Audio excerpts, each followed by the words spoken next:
On est avec Guillaume Point, journaliste fait divers au Figaro, devant le palais de justice de Paris où s'est ouvert vendredi dernier donc le procès. Ce procès dit Lola, cette affaire Lola, avec donc Dabia Benkired, la meurtrière présumée, qui est donc jugée aux assises. Guillaume, vous avez suivi cette affaire depuis le début, depuis maintenant 3 ans, cette journée funeste du 14 octobre 2022, ce meurtre terrible, terrifiant, en plein Paris. Vous avez d'ailleurs interrogé également la mère de Lola l'année dernière. Racontez-nous d'abord l'atmosphère, l'ambiance à l'intérieur de la salle d'audience depuis vendredi dernier. Atmosphère, on a pu le lire, le voir, une atmosphère très particulière, très pesante évidemment. Oui, alors c'est un procès qui se déroule dans la salle Victor Hugo, donc il y a une petite salle en haut des marches juste derrière nous. Donc il y a les proches de Lola qui sont là, donc c'est une vingtaine de personnes. Donc il y a la maman, il y a le frère de Lola qui s'appelle Thibaut qui a 20 ans. Il y a la tante aussi de Lola, enfin plusieurs tantes puisque la maman a plusieurs sœurs. Donc ils sont là, ils font bloc, ils ont des t-shirts blancs avec un dessin à l'effigie de Lola. Il y a évidemment l'accusé, donc Dabia Benkired qui est là. Ce qui a frappé vraiment au premier jour du procès, c'est qu'elle est vraiment méconnaissable. On avait l'image de cette jeune femme à l'époque, voilà, qu'on voyait sur ses réseaux sociaux, sur son compte TikTok, avec des filtres, etc. Là, elle a pris énormément de poids. Vraiment, elle est méconnaissable. On l'a pas reconnue au premier jour du procès. Et puis, il y a du public qui vient en nombre. Et la salle Victor Hugo étant assez petite, il y a seulement une vingtaine de personnes du public qui peut entrer dans la salle, ce qui génère pas mal de frustration. Parce que c'est un procès évidemment où beaucoup de gens veulent aller tout simplement. Et on peut en attester d'ailleurs parce que tôt ce matin, et c'est le cas encore à cette heure-ci, beaucoup de monde aux abords de ce palais de justice parce que ce procès, vous l'avez dit, est ouvert au public en réalité, et donc les gens veulent venir assister à ce procès très, très médiatique. Dabia Benkired qui a donc pu s'exprimer depuis le début du procès, qui multiplie les interventions assez contradictoires. Elle a montré un air assez détaché en réalité depuis le début de cette affaire, depuis qu'elle a été placée en détention provisoire, qu'elle a été écoutée pour les premières fois, qu'elle a été interrogée pour les premières fois. Elle n'a jamais vraiment varié. Elle a un regard assez vide, assez impassible. C'est vraiment ce qui ressort quand on la voit. C'est une sorte de regard un petit peu dans le vague, vraiment, vraiment vide. Le regard insignifiant, pas de signe d'émotion apparent. Il y a des photos du cadavre de Lola qui ont été diffusées à l'audience. Des photos assez insoutenables, vraiment, du cadavre supplicié de la petite Lola. Pas d'émotion apparente. Toujours ce même détachement. Ouais, on la sent détachée. Et d'ailleurs, les policiers ont expliqué, on a vu des vidéos assez sidérantes de sa garde à vue. Quand elle est placée en garde à vue après les faits, et les policiers ont même douté que ce soit elle au départ. Parce que quand les policiers vont l'interpeller, vu la barbarie des faits, ils s'attendent à tomber sur quelqu'un qui va craquer, qui va flancher. Et non, elle est très, très distante, impassible. Elle montre aucun signe d'émotion et le policier a raconté jusqu'au dernier moment, on a même douté que ça soit elle, tellement elle manifeste pas d'émotion. Et pendant ces gardes à vue dont on a vu les vidéos, c'est pareil, il n'y a pas d'émotion. Attitude extrêmement particulière. Pour autant, elle ne se mure pas dans le silence. Et c'est le cas parfois dans ce type d'affaires. Elle a dit des choses depuis vendredi dernier. Mais là aussi, on a le sentiment qu'on a affaire à quelqu'un qui, au fond, peut faire une déclaration totalement tonitruante à chaque instant, tout comme elle peut dire des choses qui n'ont absolument aucun sens. Alors elle répond aux questions, elle comprend ce qu'on lui dit, mais c'est vrai qu'elle raconte beaucoup de choses. Elle varie beaucoup. Il y a des choses qu'elle n'avait pas dites au cours de la garde à vue et au cours de l'instruction. Elle a pu par exemple dire qu'elle avait été violée la veille des faits par un petit ami, ce qui n'a pas été prouvé. Elle a pu dire qu'elle avait pris des comprimés de Lyrica, qui est un médicament euphorisant. Ça n'a pas non plus été prouvé. Donc en fait, le procès de Dabia Benkired, c'est un peu l'anti-procès Jubillar, c'est-à-dire qu'on sait qu'elle est coupable, il n'y a pas de doute là-dessus, mais la question c'est pourquoi et surtout comment.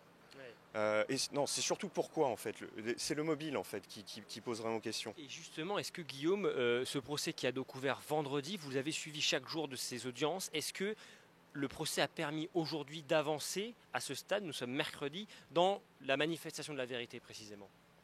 Alors il y a des choses qui ont été dites. Ce qui est toujours intéressant dans ce genre de dossier, c'est de comparer ce qui a été dit en garde à vue, ce qui a été dit durant l'instruction. Donc l'instruction, c'est voilà, l'enquête des juges d'instruction, et ce qui est dit à l'audience. Au départ, elle avait pu dire qu'il y avait une histoire de vengeance liée à un badge d'accès. Parce que les parents de Lola étaient gardiens d'immeuble dans lequel le crime s'est passé. Et la maman de Lola, selon des déclarations de Dabia Benkired au départ, aurait pu lui refuser un badge d'accès à l'immeuble, ce qui aurait provoqué une sorte de vengeance. Elle est ensuite revenue sur ces déclarations.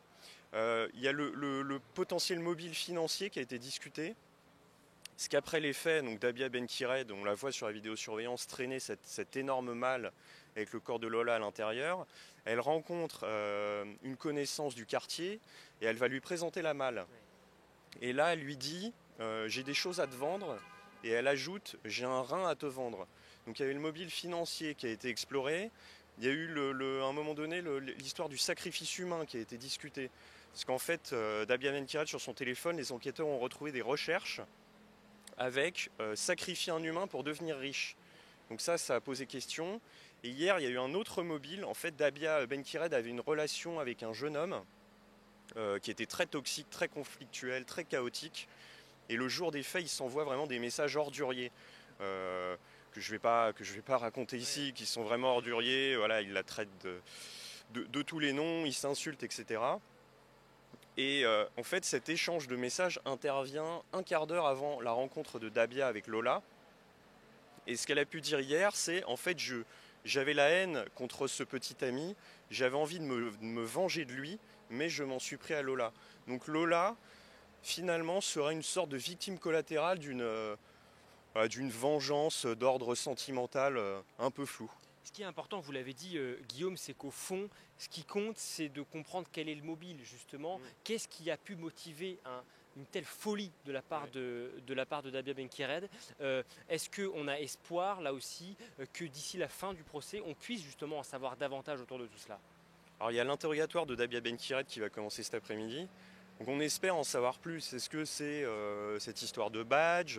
Est-ce que c'est un mobile financier? Est-ce que c'est un sacrifice humain? Est-ce que c'est cette histoire de vengeance par rapport au petit ami? Il y a pas mal de questions qui se posent aussi sur le plan, on va dire, psychologique et psychiatrique, même si Dabia Benkired est jugée. Donc ça veut dire qu'elle n'est pas folle aux yeux des psychiatres, sinon elle n'aurait pas été jugée. Elle a été effectivement expertisée, si je puis le dire ainsi, et il a été admis qu'elle a certes une personnalité manipulatrice, c'est ce que disent les psychiatres, mais elle n'est pas folle. A priori, elle n'est pas folle, puisqu'en France, on ne juge pas les fous, et elle est jugée. Mais il y a quand même des questions qui se posent sur son état mental. Ce que racontent pas mal de ses proches, c'est qu'en fait, Dabia Benkired, en 2019, elle perd son père, et en 2020, elle perd sa maman. Et tous les gens de son entourage décrivent à ce moment-là une sorte de descente aux enfers, et une jeune femme qui devient un petit peu étrange. Il y a des rêves la nuit, sa sœur décrit des rêves la nuit, où elle lui aurait dit en pleine nuit, en se réveillant un peu en sursaut, il y a des gens qui veulent nous tuer, il faut qu'on parte. Apparemment, elle commençait aussi un petit peu à parler toute seule. Elle avait dit à un ancien petit ami je vais tuer des gens. Donc il y a un comportement qui semble ne pas être très clair. Après, est-ce que c'est une stratégie de défense aussi? Tout ça reste un petit peu à éclaircir, mais visiblement, elle était devenue un petit peu bizarre, un petit peu étrange, quoi. Justement, Guillaume, quelle est dans ce procès la stratégie de la défense? Parce que quand on regarde les réseaux sociaux, et c'est vrai qu'il y a certains commentaires qui disent mais attendez, ils défendent l'indéfendable, ces avocats. Quelle est justement leur stratégie dans ce dossier? Alors je dirais que la stratégie de la défense, c'est pas mal d'axer comment dire, le focus sur le parcours cabossé de Dabia Benkired. Et objectivement, sans chercher à la défendre évidemment, mais juste en relatant les faits, c'est vrai qu'elle a un parcours assez cabossé. Elle perd ses deux parents, comme je l'ai dit, en 2019 et en 2020. Après, elle se retrouve à la rue. Elle avoue elle-même qu'elle se prostitue. Voilà, elle fume 20 joints par jour, donc c'est quelqu'un qui est quand même abîmé, qui se retrouve à la rue, etc. Donc je dirais que la stratégie de la défense, c'est pas mal d'axer voilà, les faits sur le parcours un peu cabossé de Dabia Benkired. Après, évidemment, ça n'excuse rien. Tous les gens qui tombent dans la misère ne tuent pas des fillettes avec des actes aussi barbares. Comment réagit la salle, et notamment les proches, les plus proches de Lola, justement, à l'énoncé des faits, et puis également, et vous l'avez mentionné, à ces photos qui ont été montrées dans la salle d'audience? Alors les proches restent très dignes. Il n'y a pas d'éclat de voix, de cris, etc. Vraiment, ils font bloc, ils sont très unis. On voit évidemment au visage de la maman et du frère de Lola qu'évidemment ils sont très marqués par ce qui se passe. Et on rappelle que le père est absent, lui qui est décédé en 2024, me semble-t-il, février 2024. Il n'a pas survécu finalement à ce qui est arrivé à sa fille. Il est mort d'un arrêt cardiaque, mais en réalité ce monsieur il est mort de chagrin en réalité. Et oui, alors quand il y a des photos qui sont montrées, parce qu'il y a quand même des photos du cadavre extrêmement dures, parce que Lola a été violée mais aussi torturée à l'arme blanche. avec des ciseaux et un couteau à huître. Il y avait 38 plaies sur son dos notamment. Et donc à un moment donné, il y a des photos qui ont été montrées. Et à ce moment-là, la maman et le frère sont sortis quelques instants. Déjà pour des gens extérieurs, c'est assez insoutenable à voir. Alors, voilà, pour la famille, c'est horrible, quoi. Avec des moments forts, hein, notamment vous évoquez son frère qui s'est exprimé, ça c'était vendredi lors de l'ouverture du procès, qui a dit les yeux dans les yeux à Dabia Benkired, pour notre famille, dites la vérité, toute la vérité. Et puis c'est la mère également de Lola qui elle, également s'est exprimée en début d'audience. On les imagine extrêmement dignes et puis extrêmement dans l'espoir qu'il puisse advenir quelque chose quand même de ces quelques jours d'audience. Oui, bien sûr. Alors ça, c'était une scène très forte. Effectivement, le premier jour, il y a donc Thibaut, le frère de Lola, du haut de ses 20 ans, qui s'est adressé à l'accusé devant une salle d'audience vraiment pleine et comble et qui a dit à Dabia Benkired, on veut la vérité, rien que la vérité, pour toute la France et pour nous aussi. Ça, c'était un vrai moment fort. Voilà, il y a un moment un peu suspendu et puis le courage de ce garçon qui a seulement 20 ans, comme ça, pour s'adresser à la personne qui a tué sa sœur et qui est à l'origine, directe ou indirecte de la mort de son papa. Et c'est vrai que vous qui avez suivi ce dossier, là encore depuis le début, pas simplement depuis le début du procès, vous avez pu rencontrer notamment donc la famille, en tout cas la mère de Lola, que vous avez interrogée dans les pages du Figaro l'année dernière. Dans quel état sont-ils? C'est vrai que c'est évidemment tout ce qu'on leur souhaite, de se reconstruire. On a évoqué donc le décès du papa.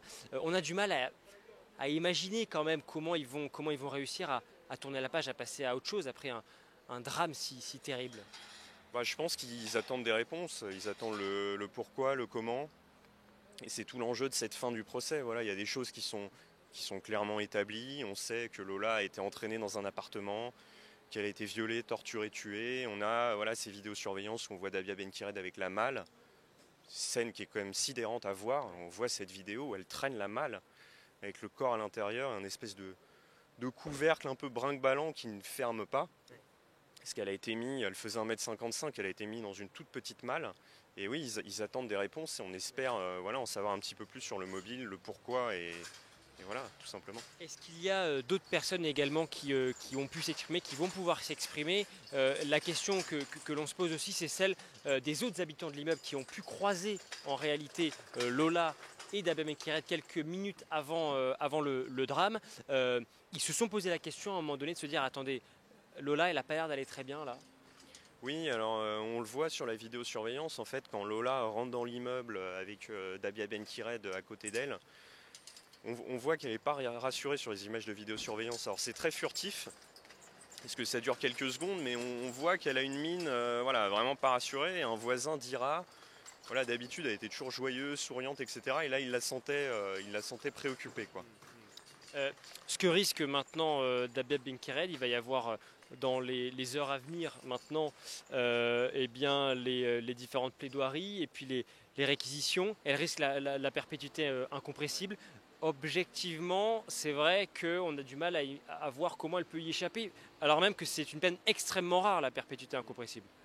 Alors attention, parce que dans les procès, en termes de stratégie, c'est pas forcément, entre guillemets, une bonne idée de mettre le maximum en première instance.